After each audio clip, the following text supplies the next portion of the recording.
네. 우리가 수양회를 통해서 구약을 한번 개관을 했을 때 시편에 대해서 아마 들으셨던 기억이 있으실 겁니다. 시편을 150편의 시편을 5부분으로 나누면 1편부터 41편까지가 창세기와 그런 유사한 주제를 갖고 있는 그런 시편이고요. 그리고 42편부터 72편이 출애굽기와 유사하고 73편부터 89편이 레위기, 그리고 90편에서 106편, 우리가 오늘 읽은 시편 105편은 이 부분에 해당하죠. 민수기의 주제와 유사하다. 그래서 광야와 방랑이라는 주제를 가지고 있고요.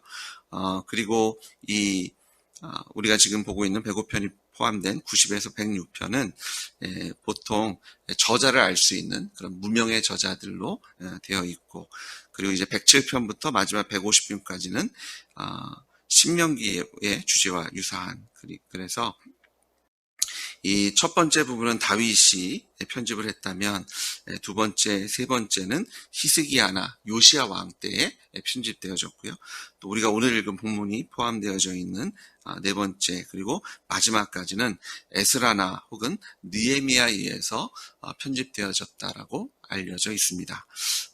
그 에스라나 느헤미야를 생각하시면 포로기, 그리고 이제 포로기가 회복되어진 이후에 시편을 모아서 그런 시편으로 묶어서 백성들에게 함께 나누며 하나님을 찬양하고 또 격려하고 위로하는데, 또 하나님을 예배하는데 사용되어진 시편인 것을 우리가 알 수 있습니다. 그래서 시편 105편은요, 특별히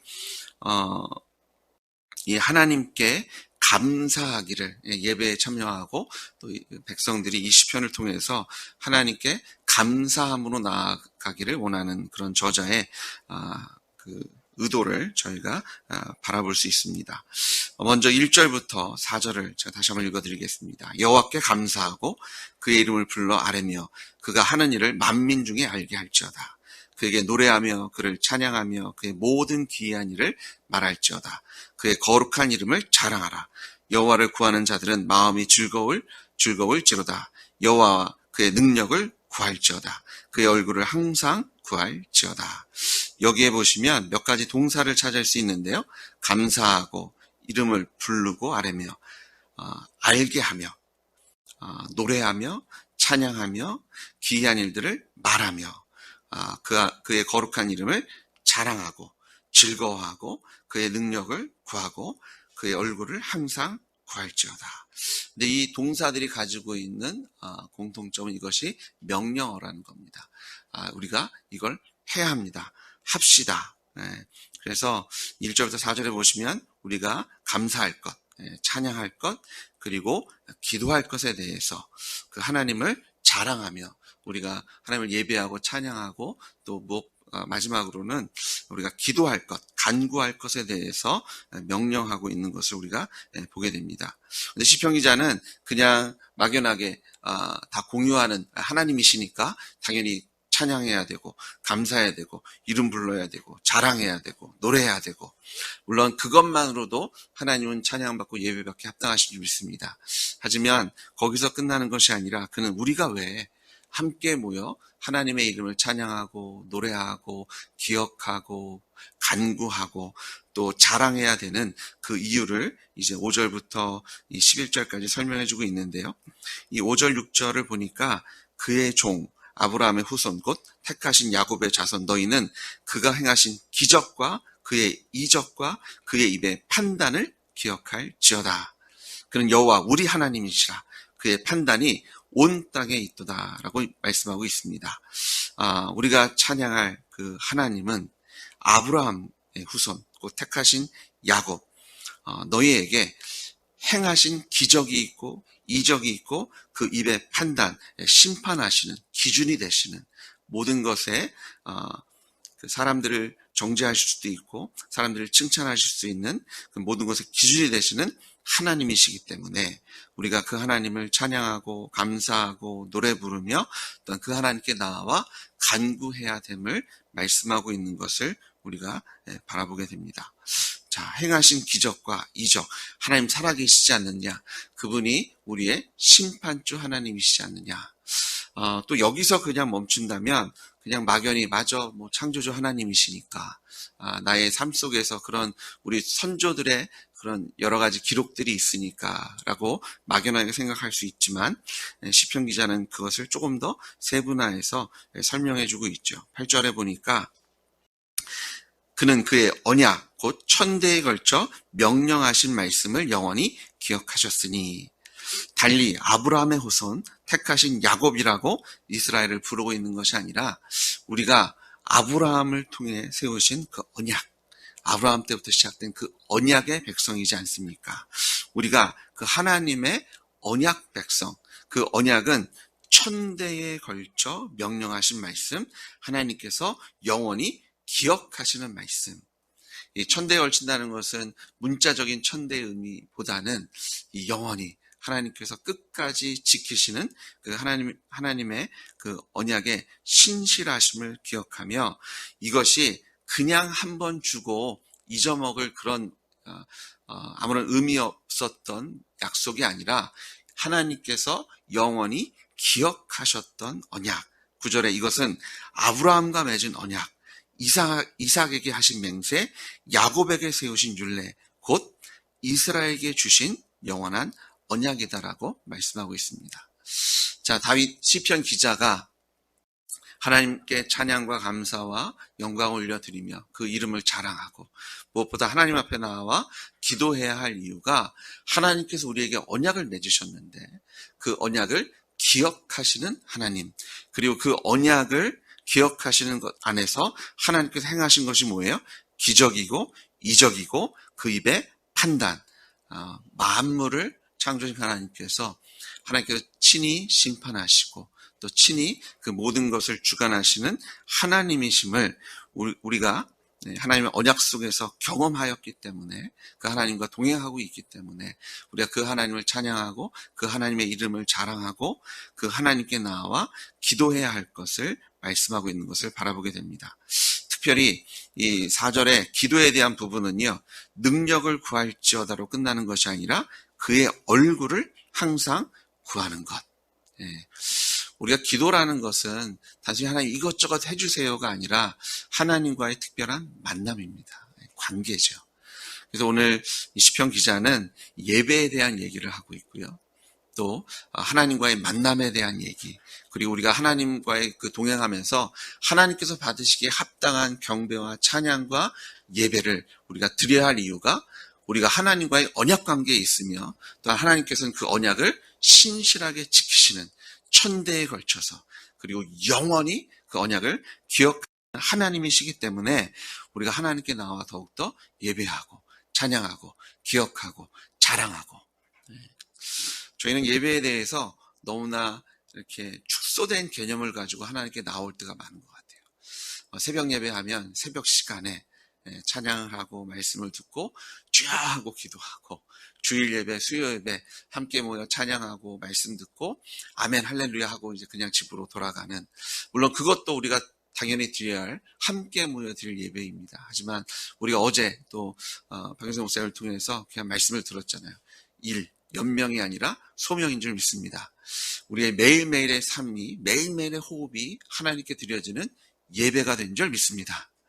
내가 주인 된 것이 아니라 하나님께서 우리에게 명령하신 대로 하나님께 순종하며 하나님께 주신 사명을 감당하는 삶, 하나님과 매일매일 만나고 하나님께서 말씀하신 대로 가고 서고 앉기도 하고 쉬기도 하고 또 누구보다 열심히 싸우고 그런 승리하는 삶이 바로 우리의 예배, 그리고 그 안에 들어가는 것이요, 아까 우리가 봤던 동사들, 감사하는 것, 하나님의 이름을 부르며 아뢰는 것, 그리고 그가 하신 일, 하나님께서 이런 나도 구원하셨습니다.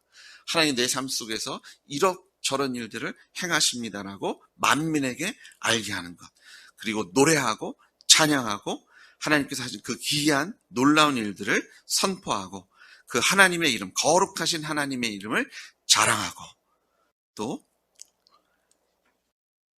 하나님의 능력을 구하며 그의 얼굴을 항상 구하는 것이 우리가 매일의 삶 속에서 하나님께 드릴 예배의 모습인 줄 믿습니다. 그러면서 이 시편 기자는요, 특별히 출애굽의 사건을 기억하고 있는 것을 우리가 바라보게 됩니다. 우리가 이제 내일 계속해서 이 시편 105편의 마지막 나머지 부분들을 보게 될 텐데요. 시편 기자는 출애굽의 사건을 기억하며 하나님께서 행하신 그 놀라운 기이한 그리고 기적과 이적과 그 하나님의 주권 되신 심판주 되심을 우리에게 설명하고 있는 것을 보게 되는데요. 11절 이르시기를 내가 가나안 땅을 내게 주어 너에게 할당한 소유가 되게 하리라. 제가 이런 생각을 해봤습니다. 이것이 에스라나 느헤미야 시대에 모아진 시편이 아니라 그때 쓰여진 시편이 아니라 지금 우리가 만일 시를 쓴다면 우리가 하나님을 예배하는 이유, 찾아야 하는 이유, 감사해야 되는 이유, 그 이름을 자랑하는 이유를 어디다 둘까? 어딜까요? 예수님의 십자가와 부활인 줄 믿습니다.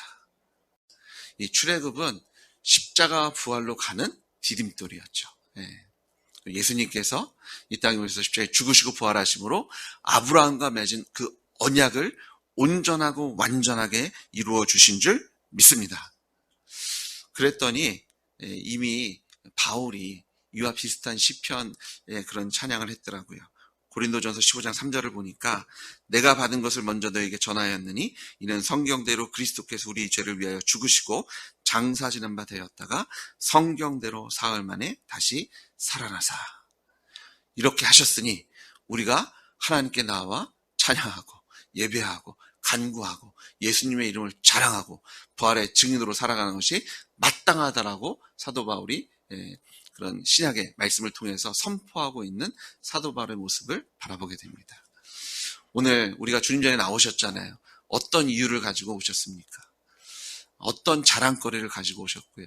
어떤 기도의 제목, 어떤 하나님의 얼굴을 항상 구하는 마음으로 이곳에 오셨습니까? 우리가 이곳에 올 수 있는 이유는 여러 가지 기적과 이적이 있죠. 때를 따라 주시는 은혜도 있습니다. 하지만 우리가 참으로 하나님께 나아올 수 있는 이유는 예수님께서 나를 위해서 죽어주셨고 부활하셨으므로 그냥 하신 것도 아니고요. 시편 기자가 찬양한 것처럼 천대에 걸쳐 영원히 기억하시는 이 언약, 많은 선지자를 통해서 창세기부터 약속해 주셨던 여자의 후손으로 오실 예수 그리스도를 통해서 우리가 하나님을 찾고 구하고 예배할, 또 우리의 삶 속에서 우리의 일이 그냥 우리의 연명의 수단이 아니라 소명의 자리에 쓸 수 있는 이유는 예수님의 십자가와 부활의 복된 복음인 줄 믿습니다. 오늘도 부활하신 예수님 붙잡으시고 하나님께 감사하고 그 이름을 부르시고 하나님을 만민의 부활의 증인으로 선포하며 노래하고 찬양하고 하나님께서 행하신 놀라운 일들을 말하며 거룩하신 하나님의 이름을 자랑하고 하나님의 능력을 구하고 하나님과 동행하시는 여러분들의 주의 이름으로 축복합니다. 같이 기도하시겠습니다. 주님 아버지 감사합니다. 우리가 오늘도 주님을 찬양하고 주님의 이름을 높이며 자랑하고 무엇보다 주님 앞에 나와 간구합니다. 하나님의 능력을 구하지만 또 우리가 항상 하나님의 얼굴을 대하기 원하고 하나님의 사랑을 경험하기 원하고 하나님과의 동행을 사모합니다. 하나님, 예수님 이 땅에 보내실 때 우리에게 소개해 주신 이름이 임마누엘이십니다. 우리와 영원히 함께 하시는 하나님. 천대에 걸쳐 명령하신 말씀, 그 언약을 영원히 기억하시는 하나님을 찬양합니다. 오늘도 우리에게 예수님의 부활에 동참케 하셔서 하나님을 찬양하는 아버지 합당한 이유와 또 우리에게 샘솟는 기쁨과 또 능력으로 채워주실 줄 믿습니다.